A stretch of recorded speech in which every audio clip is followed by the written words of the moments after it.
탄핵으론 안 돼. 국힘과 한덕수가 칼춤을 춘다. 짧은 생각. 탄핵의 강을 건너려면 4개의 칼을 쥐고 있는 정부 여당과 헌법재판소의 협조를 이끌어내야만 합니다. 4개의 칼은 각각 1. 국회가 탄핵 소추하려면 최소 8명의 국민의 힘 의원 찬성 필요. 국힘의 첫 번째 칼자루. 2. 국회 헌법재판관 3명 추천하려면 국힘과 합의 필요. 국힘의 두 번째 칼자루. 3. 대통령이나 권한대행이 헌법재판관 3명 임명해줘야 함. 한덕수의 칼자루. 4. 헌법재판소 재판관 6명의 찬성 필요. 헌재의 칼자루입니다. 중요한 고비마다 국민의힘 국무총리 헌법재판소가 칼자루를 쥐게 되는 상황이 어떻게 보입니까? 필자의 입장에선 어처구니가 없습니다. 내란범인 대통령 윤석열과 한몸이나 다름없는 이들의 협조를 받아야 하는 게 말이 되지 않으니까요. 앞으로 보십시오. 누가 큰 소리를 치는지를. 이렇게 절차마다 칼자루를 쥔 적들을 설득해야 고비를 넘길 수 있습니다. 내란범을 현행범으로 체포, 바로 기소해 재판을 받게 하면 될 일을 왜 이리 답답하게 추진하는지. 무언가 또 겁을 내는 게 아니라면 당당히 윤석열과 계엄에 가담한 관, 군 관계자를 체포, 재판에 붙여야 한다고 주권자인 국민에게 설명하고 실행하면 됩니다. 절차별로 살펴보도록 하겠습니다. 탄핵 소추를 국회에서 의결하면 헌법재판소가 최종적으로 대통령의 탄핵 여부를 결정합니다. 국힘에 주어지는 한 자루의 칼. 대통령을 탄핵하려면 국회의원 제적 3분의 2, 즉 200명의 찬성이 필요합니다. 국민의힘 의석이 108석이므로 8명의 국힘 의원으로부터 찬성을 이끌어내야만 합니다.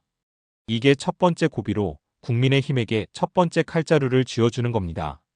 국힘에 주어지는 두 자루째의 칼. 현재 공석인 국회 추천목 헌법재판관 3명을 국회가 추천, 대통령이 임명해야 하는 상황입니다. 비상계엄 사변 전에 여야가 각각 몇 명을 추천할지 합의를 못해 재판관을 추천하지 못하고 있었습니다.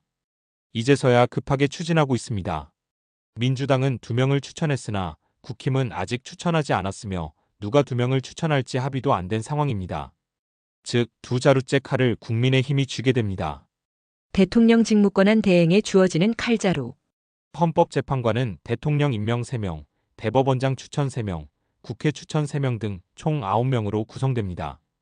최종 임명은 그러나 대통령이 해야만 합니다. 그래야만 헌법재판관으로서 업무를 시작할 수 있습니다. 여기서 대통령의 재판관 임명이라는 고비를 만납니다. 만약 탄핵소추가 국회가 통과된다면 한덕수 총리가 권한대행으로서 임명권을 행사합니다. 세 번째 칼자루가 여권이 갖게 되는 겁니다. 헌재에 주어지는 마지막 칼자루. 헌법재판소법상 재판관 9명 중 7명 이상이 출석해야 사건을 심리할 수 있습니다.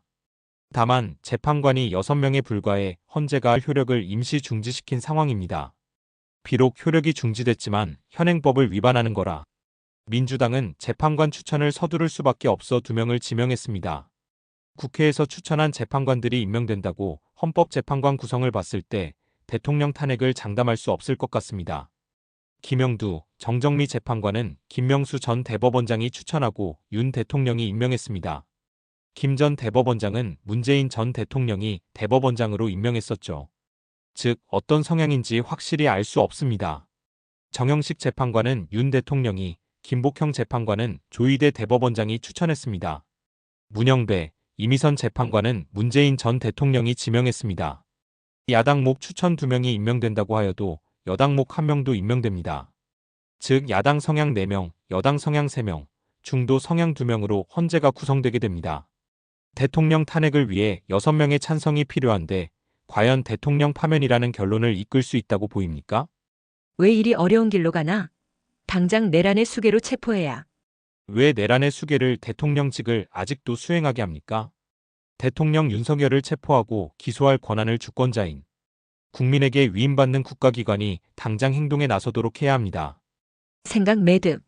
내란의 우두머리인 대통령 윤석열이 속한 당이 국민의힘입니다. 또 대통령 윤석열이 수반인 행정부의 2인자가 국무총리입니다. 총리는 국회의 탄핵소추 의결 시 대통령 윤석열을 대신해 직무대행을 맡습니다. 헌법재판소 구성을 누가 주도적으로 했는지도 살펴봤습니다. 헌법재판관 9명 중 6명의 찬성이 있어야 대통령은 탄핵 파면이 됩니다. 재판관 4명 이상이 탄핵을 찬성하지 않으면 대통령직에 복귀하게 됩니다. 헌법재판관들의 반대도 필요 없습니다. 찬성만 안 하면 됩니다. 내란의 죄를 저지른 사람이 국가원수인 대통령으로 다시 돌아올 여지를 왜 남겨둡니까? 윤석열이 다시 대통령으로 다시 우리 곁으로 돌아올까봐 두렵습니다. 왜 탄핵으로는 안 되는지를 살펴봤습니다. 많은 이들이 현 상황에서 꼭 알아뒀으면 좋겠습니다. 인텔리티브였습니다. 구독과 좋아요 부탁합니다. 감사합니다.